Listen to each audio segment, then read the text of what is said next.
Students, ఇప్పుడు for example మిమ్మల్ని gravitational constant, universal gravitational constant G యొక్క డైమెన్షనల్ ఫార్ములా అడిగారు అనుకోండి.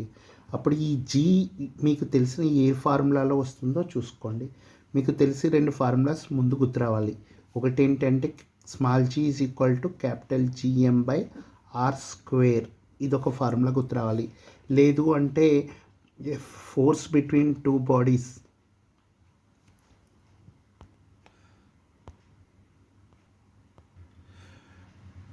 is equal to g into small m1 m2 by r square. ఈ formula తీసుకోవాలి.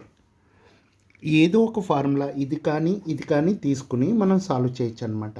ఇప్పుడు నేను ఇది సింపుల్గా అయిపోతుంది కాబట్టి క్యాపిటల్ జీ అంటే universal gravitational constant dimensional formula కావాలి అంటే క్యాపిటల్ జీని సబ్జెక్ట్ చేసుకోండి. అప్పుడు ఇది G capital R square by capital M అవుతుంది.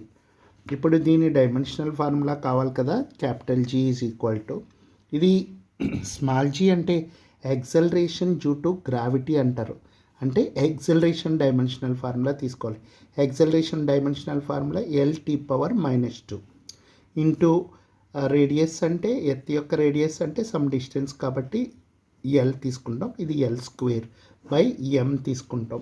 అండ్ ఫైనల్గా మీకు క్యాపిటల్ జీకి డైమెన్షనల్ ఫార్ములా ఏమొస్తుందంటే m⁻⁻1 ఇది పైకి వెళ్తే అండ్ L³ T⁻⁻2 అవుతుందన్నమాట. అలాగే ఫర్ ఎగ్జాంపుల్ మిమ్మల్ని కోఎఫిషియంట్ ఆఫ్ విస్కాసిటీ దీనికి డైమెన్షనల్ ఫార్ములా కనుక్కోమన్నారు అనుకోండి. కోఎఫిషియంట్ ఆఫ్ విస్కాసిటీ ఏ ఫార్ములాలో వస్తుంది?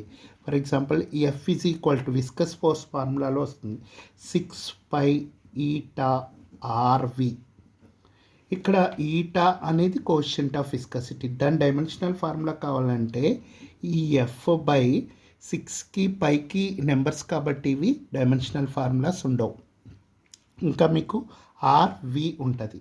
ఎఫ్ అంటే ఫోర్స్ కదా, force dimensional formula mLT⁻⁻2 by R అంటే సమ్ రేడియస్ కాబట్టి some distance L, and V అంటే వెలాసిటీ కాబట్టి స్పీడ్ కాబట్టి LT⁻⁻1. ఇదంతా సింప్లిఫై చేసుకుంటే మీకు ఫైనల్గా విస్కస్ ఫోర్స్ అదే కోషంట్ ఆఫ్ విస్కాసిటీకి డైమెన్షనల్ ఫార్ములా mL⁻⁻1 T⁻⁻1 వస్తుంది.